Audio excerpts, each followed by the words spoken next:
A mosque debate in New York City, a debate over a mosque in Chicago, a debate over multiple mosques in our suburbs, and all across the country. And they're not all about zoning, but they are, for the most part, very heated.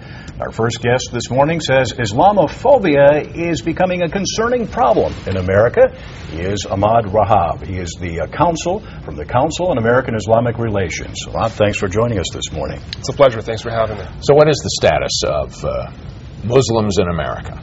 Muslims are equal citizens in America.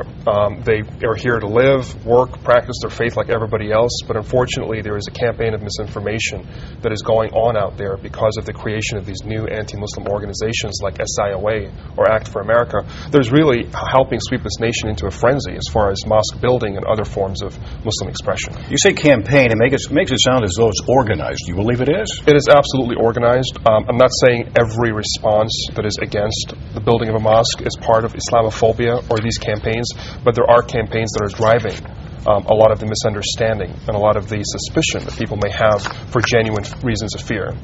Well, but the fear does have a genuine basis. Let's face it. We face the attack. There continue to be reports that there are people who get arrested here in Chicago who are conspiring to kill thousands of people. Well, like any faith in the world, there are good guys and there are bad guys. I can understand us being afraid of the bad guys, but I can't understand us not being able to differentiate between the two. And how would you tell the typical American to differentiate? 99.99% of Muslims are good guys, just like any other faith. We have our bad apples. They don't represent us. And it is wrong to look at the entirety of Islam and Muslims as somehow representative of the worst amongst us. So when we get this character Headley up here in West Devon, who gets arrested, he was part of the group that he did some of the scouting for the mass murder in Mumbai. Mm-hmm. How do we, allegedly he's been charged with that.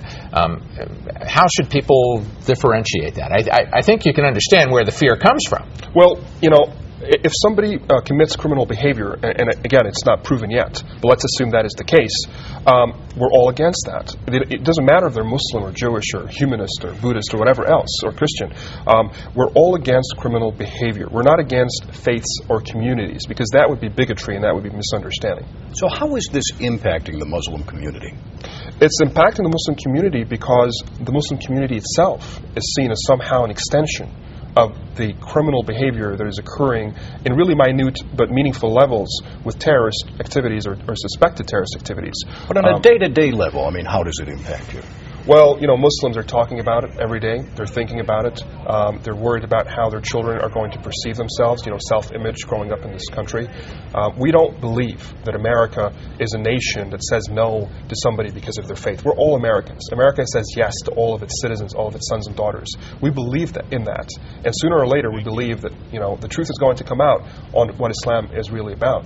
All right, so we were talking just before the show, and we talked about, you have a sense there's a mutual incomprehension, particularly among some immigrants. There's an awkward interaction with Americans. They're not familiar with how to speak in the American context.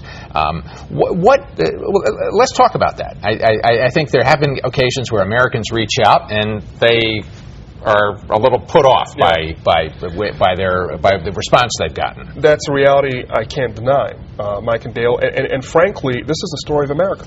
We've had the same thing with the Irish, with the Italians, with Jews, with Russians, with Greeks, in different parts of American history.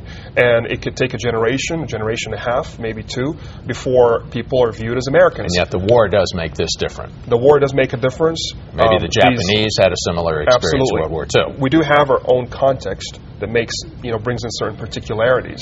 But the general... So what are your recommendations? My recommendation is for people to start talking to each other, to not submit to blogs that know nothing about Islam but think that they know something about Islam, to get their information. Go straight to the source. Talk to your Muslim neighbor.